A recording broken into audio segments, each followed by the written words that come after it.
back to the Lung Coach Asthma Education Home Study Course.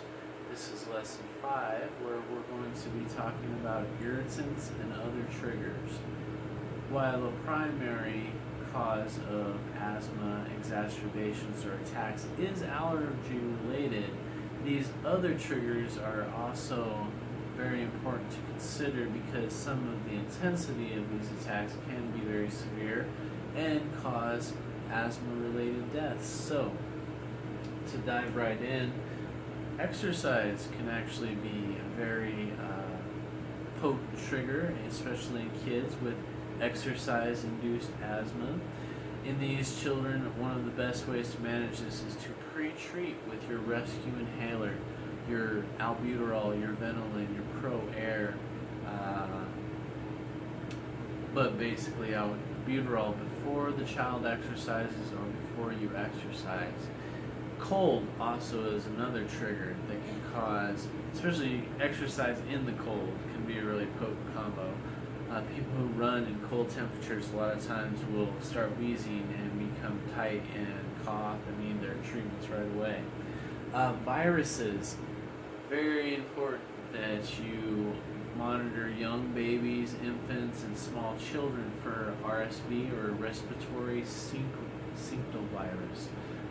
Influenza and also the rhinovirus, which is the common cold, can all trigger asthma attacks, especially in small children. So be sure to watch out for those triggers. Co-conditions. When you have COPD, people who have asthma and COPD, that can be a real problem.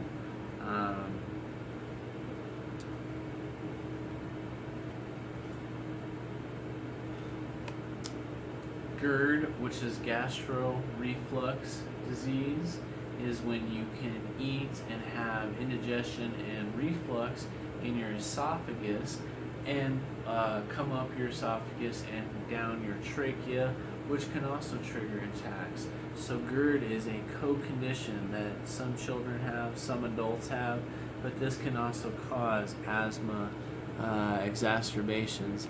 And then another one that may be a sensitive topic, however, it is important. Childhood obesity and adult obesity can be contributing factors to managing asthma. So, like all important aspects of health, a healthy diet and exercise is important, and I do understand that some people need even further interventions from their doctor. Get with your doctor to talk about a plan. Look at your body mass index and go from there. So I want to mention that as a co-condition. Another one we don't talk about is heart disease and asthma. A lot of congestive heart failure patients out there get fluid overload and then can also wheeze, co-condition. Very important if you have asthma as well and a heart condition, your doctor may prescribe you with beta blockers. This is something to consider as far as drug reactions.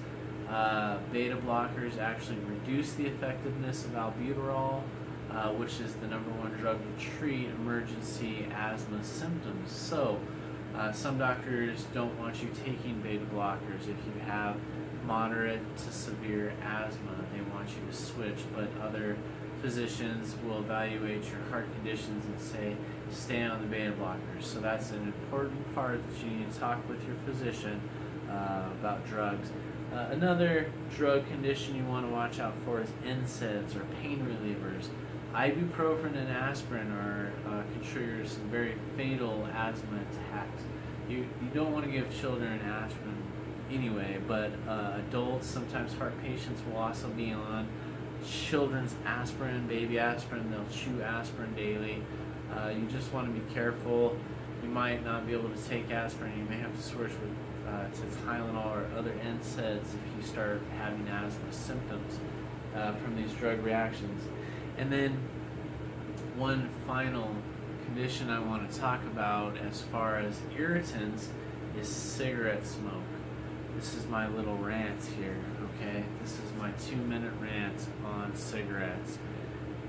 40 million people in this country still smoke cigarettes. It kills 480,000 deaths estimated die from tobacco smoking, with heart disease, lung cancer, and chronic lower respiratory failure. So, this country is still under the influence of tobacco companies. The government charges taxes. People here in Colorado did not vote for the increase in tax law. I would like to see it happen because it will deter people from smoking cigarettes. So, as smoking education goes, you need to quit if you have asthma and you smoke cigarettes. It's detrimental to your lung function. Also, if you have children with asthma, please keep them away from cigarette smokers. It can be a very potent trigger for asthma, but it also damages their lungs. Colorado blue law forbids any smoking in public places or within 20 feet of the entranceway. So I always encourage the promotion of these laws. If you're a parent with a child with asthma or you have asthma as well, please encourage these strict smoking laws in public that expose everyone to cigarette smoke. And if you're a smoker, please try to quit as soon as possible. It is causing you the most preventable cause of death in our country is tobacco.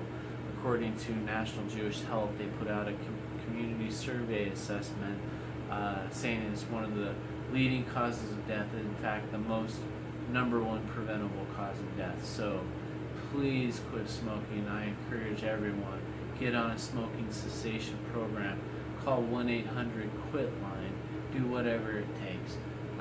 There's plenty of programs out there, and my website soon will have a smoking cessation program to help you, coach you through that. So watch out for that home education course coming soon. And also talk with your doctor about some medication and support.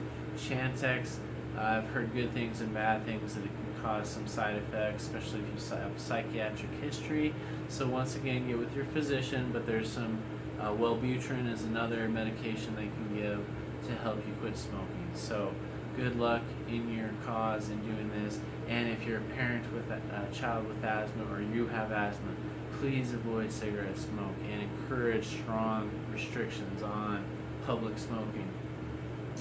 That does it for this lesson, and I will see you in lesson 6, where we talk about the pathophysiology of asthma, or basically how asthma works in the body and what's happening. So thank you, and I'll see you next time.